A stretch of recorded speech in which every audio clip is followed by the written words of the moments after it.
In this video, I want to talk about learning how to become unperformative. I'm pretty sure that almost every person in this world is going to have to face multiple choices on a day-to-day basis, also throughout the course of their lives, whether they have to choose whether or not to follow the crowd and conform, or to choose themselves. And it's almost like we never notice when we're performing these tiny betrayals.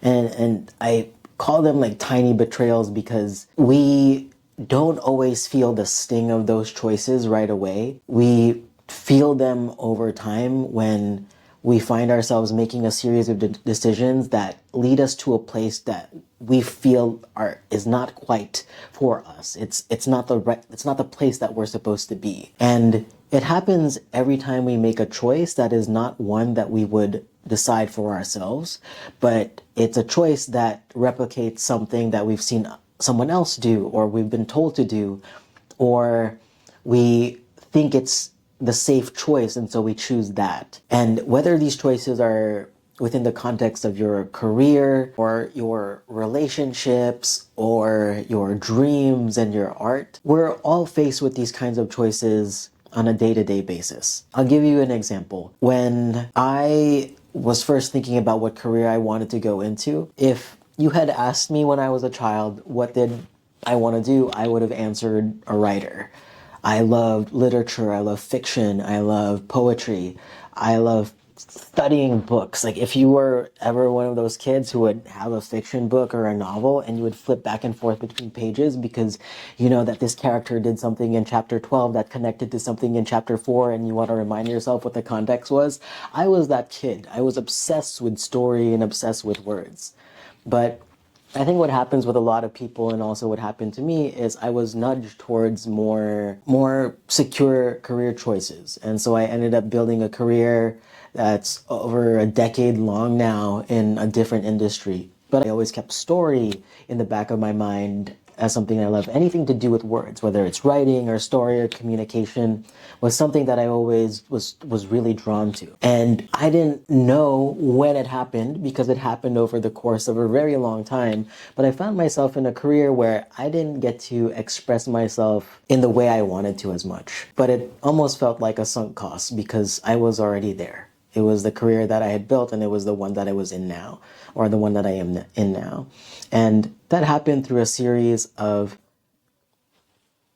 slight small betrayals where I was choosing the path that made a lot of sense on paper, but I wasn't following my intuition. And I think that happens to a lot of people. And I think the point is, whenever you're faced with that choice of following your intuition, what you know is right for you, trusting that more than following the path that has been laid out before you, and not being afraid to step outside of the crowd a little bit so that you can start to explore these natural intuitions that come up whenever you want to pursue something that might be different from the people around you. So I think part of discovering your own story is also discovering how you can be truer and more honest to yourself on a day-to-day basis. How can you make choices where you don't betray yourself, where you don't betray your natural instincts, and where your mind and your heart naturally gravitate towards? There's an expression that a person who walks 1 degree off of the path that they're supposed to be walking will end up in the wrong place if they walk 1,000 steps. So, it's to say that you can think that you are able to play both sides, where you are following the path that you want to follow, but also keeping yourself safe by following the path that other people are following off, by like trying to bridge both worlds. But trying to bridge both worlds is still pulling you in a direction that might not be meant for you. And if you do that for long enough, you will end up in a place that doesn't feel like it is for you at all. And part of being true to yourself is making sure that you don't go too far down that path if you can help it.